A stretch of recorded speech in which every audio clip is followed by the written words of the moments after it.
ডালের ভর্তা করছি, তবে এই ডালটা কিন্তু আজকের না, ডালটা হচ্ছে কালকে যে ডাল রান্না করেছিলাম, অনেকটা ডাল থেকে গেল, কেউ খেতে চাচ্ছে না।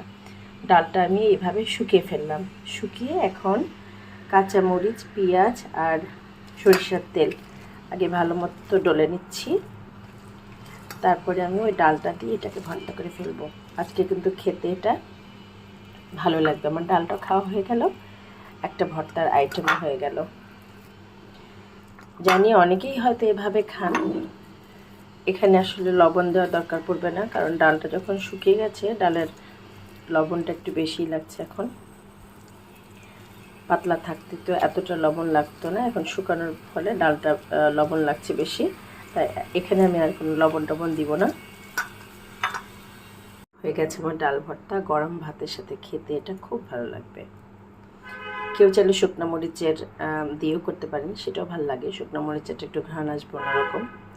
আর যারা শুকনো মরিচ পছন্দ করে না, অ্যাসিডিটির ভয়ে, কাঁচামরিচ, পেঁয়াজ, ধনেপাতা, খুব মজার ভর্তা এটা।